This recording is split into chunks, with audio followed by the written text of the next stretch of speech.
साथियों, कल एक अद्भुत दिन था मेरी ज़िंदगी का। कल मैं सिंघू बॉर्डर पे किसानों से मिलने गया और जब घर से निकला तो मेरे दिमाग में ये फिक्र थी कि कहीं ऐसा ना हो कि 26 जनवरी का जो इन्होंने ऐतिहासिक मार्च या रैली निकाली, जो कि मैं समझता हूँ कि हिंदुस्तान की तारीख में बेमिसाल थी, अहिंसक थी और हिंदुस्तान की आत्मा को ऊंची उठाने वाली थी, लेकिन चूंकि मीडिया का और सरकार का रुख उसके खिलाफ वही बार बार आईटीओ और लाल किले की छोटी सी वारदात को ऐसा बढ़ा चढ़ा के बोल रहे थे ताकि उसको ओवर शेडो करे और किसानों का हौसला पस्त हो, तो मुझे फिक्र थी कि ऐसा ना हो कि किसानों में हिम्मत की कमी आ रही हो।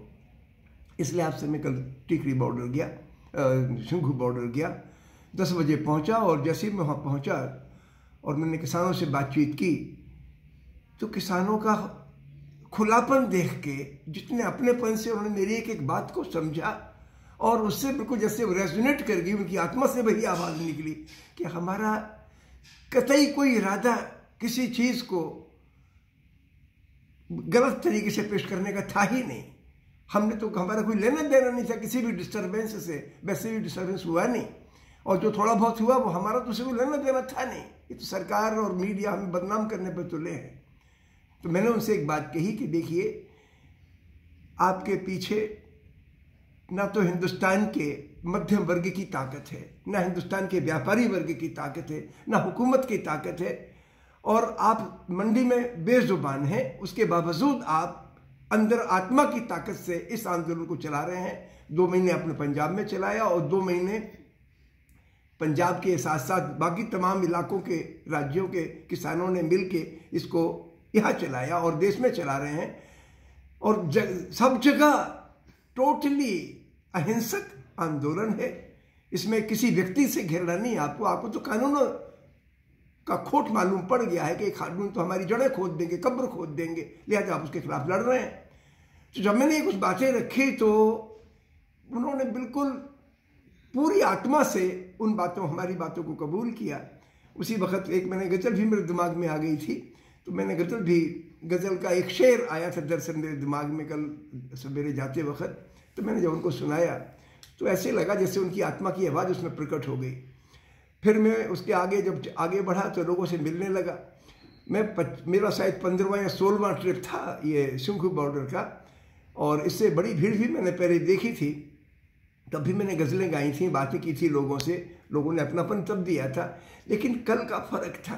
कल मैं तो जैसे कि मैं कोई घर का खोया हुआ बच्चा घर आ जाए, उसने अपनेपन से लोगों ने, किसी ने मुझे दूध पिलाया, मेरी बातें सुन के। एक साहब ने मेरा बात सुन के 500 रुपये दे दिए, कहने लगे साहब आप पर्चे और दूसरी जगह बांटना। ऐसे मैं दंग रह गया। किसान जो बेचारा एक एक पैसा मुश्किल से पैदा करता है, वो आदमी 500 रुपये मुझे दिए। मैंने बहुत जिद की ना, मैंने कहा नहीं मुझे पैसे की ज़रूरत नहीं है, ये आपका काम मैं वैसे ही कर रहा हूँ। बोले ना ना ना ना, आप तो जो काम कर रहे हैं वो देश को ऊंचा उठाने का कर रहे हैं, हमारा ही काम कर रहे हैं आप।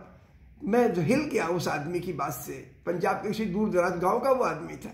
एक आदमी ने मुझे बताया कि 26 जनवरी को जो लोग आए थे वो हमारे पंजाब के हर जिले से, हर गांव से कुछ ना कुछ लोग आए थे। हजारों की तादाद में ट्रैक्टर आए थे और लाखों की तादाद में लोग आए थे। बोले बहुत सारे ट्रैक्टरों को अंदर आने नहीं दिया क्योंकि इन्होंने बहुत छोटा सा रास्ता हमें दिया था, उस पर एक एक करके ट्रैक्टर, हमारा 10 किलोमीटर लंबा रास्ता बन गया था। मतलब ट्रैक्टर खड़े थे 10 किलोमीटर दूर, तो उनको अंदर आने में वक्त लगता। तो हम तो सोच रहे थे कि जितना हम कर सकते थे उससे सिर्फ 15% कर पाए, हम तो उससे ज़्यादा करना चाहते थे। ऐसा करते करते बुजुर्ग साहब गए और अपने यहाँ से बोला कि भैया इनको दूध चाय लाओ। मैंने कहा मैं चाय पीता नहीं। अरे बोले दूध लाओ। मैंने कहा मैं दूध में पी के आया, ज़रूरत नहीं है। फिर भी एक साहब गिलास में दूध भर के ले आए। ये अपनापन बिल्कुल निष्कपट दिल से, जो आदमी खुद गरीबी में रहता हो और उसके अंदर दूसरों के प्रति करने के लिए एक जज्बा हो। मैं तो वहाँ लंगर भी चल रहा था। अब लंगर, हालांकि मैं सवेरे जल्दी निकल गया था तो मेरा मन तो था कि मैं भी कुछ खा लूँ, लेकिन जितने अपनेपन से न्योत के कि आप आ जाइए, थोड़ा सा कुछ खा लीजिए, आधी रोटी खा लो, 1 रोटी खा लो, ये अपनापन देख के मैं दंग रह गया। किसानों की सरलता और उनका डिटर्मिनेशन।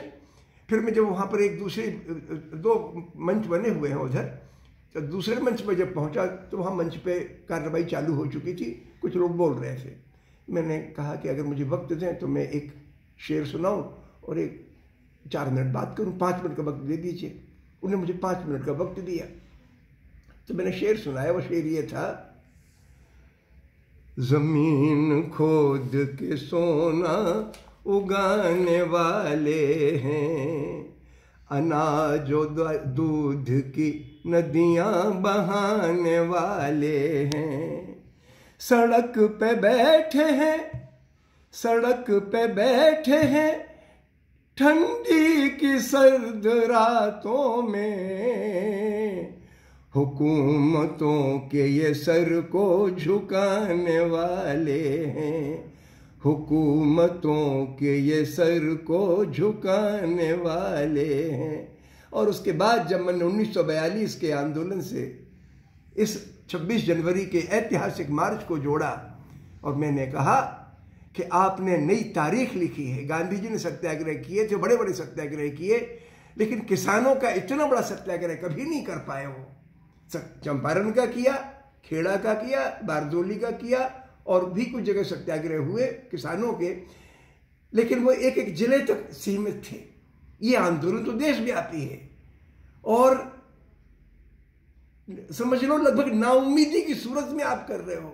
सरकार कठोर रुख की है, व्यापारियों के हित से एकदम बंधी हुई है, आपको लग रहा है जैसे चट्टान से सर मार रहे हो, लेकिन हिम्मत है आपके अंदर, यही सत्यनिष्ठा आपको आगे ले जाएगी।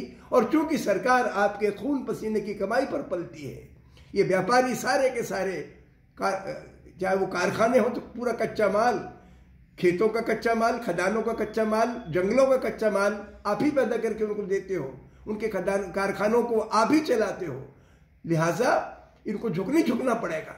आप सच पर टिके रहो और उनमें हिम्मत है। तो मुझे तो कितना सुकून मिला जब मैं वहाँ से लौट कर आया, तो बहुत हिम्मत लेके आया। और मैं चाहता हूँ कि हमारे मध्यम वर्ग के लोग, शहर के लोग इस बात को समझें और किसानों के साथ आगे आए। बहुत बहुत शुक्रिया।